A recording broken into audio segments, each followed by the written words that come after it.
Good evening friends. మరి November నెలలో 11వ తేదీన బ్రహ్మర్షి పితామహ పత్రిజీ గారి యొక్క జన్మదినం. మరి దానినే మనము మహా అవతరణ దినోత్సవంగా జరుపుకుంటున్నాము. మరి ఈరోజు మనకు బుద్ధుడు చెప్పిన ఆనాపానాసతి ధ్యానాన్ని మరి మనకు తన 40వ ఏట దాన్ని కనుక్కొని దానికి సంబంధించిన విషయాలు మరి ఆనాపానాసతి శ్వాస మీద ధ్యాస ధ్యానం చేయాలని తను చేస్తూ అందరికీ నేర్పించిన వ్యక్తి. మరి ఈరోజు మనము ఆయన యొక్క మహావతరణ దినోత్సవం సందర్భంగా మరి బ్రహ్మర్షి పితామహ పత్రిజీ గారి గురించి మనము కొన్ని విషయాలు తెలుసుకుందాము. మరి అతను ఎక్కడ పుట్టారు, ఏం చేశారు, ఎలా ధ్యానంలోకి వచ్చారు, మరి ధ్యానాన్ని ఎలా ముందుకు తీసుకెళ్లారు, మరి తర్వాత ఇన్ని లక్షల మంది ఈ ధ్యానంకి వెళ్ళి ఎన్నో రకాల ఎంతో జ్ఞానాన్ని పొందారు. మరి ఈరోజు తప్పకుండా మరి మనం పితామహ పత్రిజీ గారిని గుర్తు చేసుకోవాల్సిన సమయం. మరి ఆయన గురించి కొన్ని విషయాలు తెలుసుకుందాం ఫ్రెండ్స్. ఓకే ఫ్రెండ్స్, మరి సకల మానవాళి శ్రేయస్సును కాంక్షిస్తూ పిఎస్ఎస్ఎం ద్వారా ధ్యాన శాకాహార అహింసా జగత్ పరిసాధన కోసం నిరంతరం పాటుపడుతున్న మన ప్రియతమ పత్రిజీ గారికి మన పిరమిడ్ ధ్యాన ప్రపంచం 78వ జన్మదిన శుభాకాంక్షలను అందజేస్తుంది.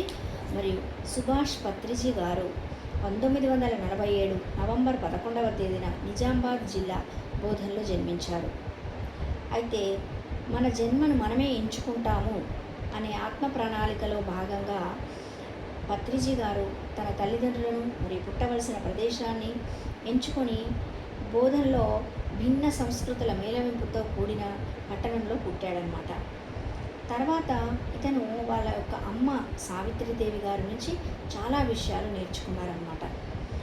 ఎందుకంటే వాళ్ళ అమ్మ ముఖ్యంగా తన కష్టాలను చిరునవ్వుతో స్వీకరించడం అనేది అతడు చిన్నప్పటి నుంచే చూశాడనమాట. కనుక వాళ్ళ యొక్క అమ్మ అతనికి ఎంతో స్ఫూర్తిదాయకంగా నిలిచారు. తర్వాత ఇంకా వాళ్ళ అమ్మ నుంచి ఏం నేర్చుకున్నారంటే, ఆమె ఎప్పుడూ బద్ధకంగా ఉండేవారు కాదంట.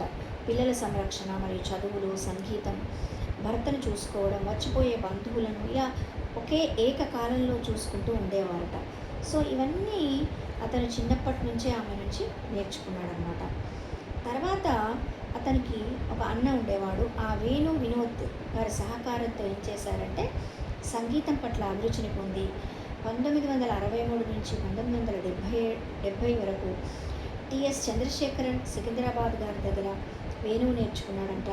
1975 నుంచి 78 వరకు శ్రీపాద పినాకపాణి గారి దగ్గర ఉన్నత స్థాయి కర్ణాటక సంగీతం కూడా నేర్చుకున్నారన్నమాట.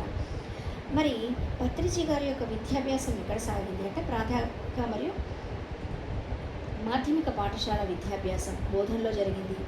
మరి ఉన్నత పాఠశాల బిఎస్సి డిగ్రీ చదువులు సికింద్రాబాద్లో పూర్తి చేసుకున్నారు. 1966, 1970 సంవత్సరాల్లో బిఎస్సి అగ్రికల్చర్ చేశారు. 1970 మరియు 74 సంవత్సరాల్లో ఎంఎస్సి అగ్రికల్చర్ పూర్తి చేశారన్నమాట. అదే సమయంలో హైదరాబాద్ రాజేంద్ర నగర్లో ఉన్న ఇండియన్ కౌన్సిల్ ఆఫ్ అగ్రికల్చర్ రీసెర్చ్లో 1 సంవత్సరం పాటు రీసెర్చ్ ఫెలోగా కూడా పనిచేశారు. 1970లో 1 సంవత్సరం పాటు ఇన్కమ్ ట్యాక్స్ ఇన్స్పెక్టర్గా తెనాలిలో పనిచేశారు. ఆ తర్వాత కోరమండల్ ఫర్టిలైజర్స్ లిమిటెడ్లో 1978 సంవత్సరం నుంచి 1992 సంవత్సరం వరకు సేల్స్ ప్రమోషన్ ఆఫీసర్గా, సీనియర్ అగ్రోనమిస్ట్గా, రీజియనల్ మార్కెటింగ్ ఆఫీసర్గా అలా 18 సంవత్సరాల పాటు ఆ కంపెనీలో పనిచేశారు. కానీ భౌతిక జీవితం మరియు ఈ ప్రాపంచిక చదువులతో పాటు అతనికి చిన్నప్పటి నుంచి ఆధ్యాత్మికత పట్ల చాలా ఉత్సాహం ఉండేదంట. చిన్నప్పుడు విశ్వకవి రవీంద్రనాథ్ ఠాగూర్ గారి శాంతినికేతన్ గురించి విన్నప్పుడల్లా అతనికి ఒళ్ళు పులకరించిపోయేదంట. 8 ఏళ్ల వయస్సులోనే అతడు మొట్టమొదటి పుస్తకం మహాత్మా గాంధీ గారి మై ఎక్స్పెరిమెంట్స్ విత్ ట్రూత్ చదివారంట 8 ఇయర్స్ వయసులోనే. అలాగా 10 ఏళ్ల వయసులో విశ్వనాథ సత్యనారాయణ గారి 1000 పడగలు, 15 ఏళ్ల వయసులో పండిత సర్వేపల్లి రాధాకృష్ణన్ గారు రాసిన ఇండియన్ ఫిలాసఫీ అనే 2 సంపూర్ణ సంపుటాలను 2 సార్లు చదివాడంట. అంటే చూసారా, చిన్నతనం నుంచే అన్ని మంచి విషయాలు అతనిలో ఉన్నాయన్నమాట. ఆ తర్వాత 10 సంవత్సరాలలో ఇంగ్లీషు సాహిత్యం ఎంతో చదివారంట. చాసర్, షేక్స్పియర్, మిల్టన్ల నుంచి మరి డికెన్స్ వరకు టాల్స్టాయ్, డోస్టోవిస్కీల నుంచి మొదలుపెట్టి రవీంద్రుడి గీతాంజలి వరకు ఎన్నో వందల సాహిత్యపరమైన ఇంగ్లీష్ పుస్తకాలను అతను చదివాడు. తర్వాత తెలుగులో కూడా చలం, శ్రీశ్రీ, కొడవాటి గంటి కుంటుంబారావు, అడవి బాపిరాజు మొదలగు వారు రచించిన పుస్తకాలను కూడా విస్తారంగా చదివారట. తర్వాత హిందీ పుస్తకాలు కూడా చదివారు. కానీ చదువుతో పాటు సంగీత సాధన, ఆటలు, పాటలు, ఉద్యోగం, సంసారం అందరిలా సాధారణంగా గడిచిపోతున్నా కానీ అతనిలో ఏదో తపన అన్నమాట. ఏదో ప్రశాంతంగా ఉండడం లేదు అని అనుకునేవారంట. ఏదో చేయాలి, ఏదో చేయాల్సింది ఏమిటో ఉంది, కానీ అదేంటో తెలిసేది కాదట. అలా వెలితిగా అయోమయంగా అనిపించేదట. అలాగే అలా పుస్తకాలు చదివి చదివి కొద్దిగా జ్ఞానం పెంచుకున్నారన్నమాట. సంగీతం నేర్చుకుని కొద్దిగా నాదయోగి కూడా అయ్యారు. మంచి పనులు చేస్తూ కొంచెం కర్మయోగి కూడా అయ్యారన్నమాట. ఈ విధంగా ఇలా జీవితం సాగుతున్న సందర్భంగా అతనిలో అనుకోకుండా ఈ యొక్క ఆనాపానాసతి ధ్యానం అనేది పరిచయం జరిగింది ఫ్రెండ్స్.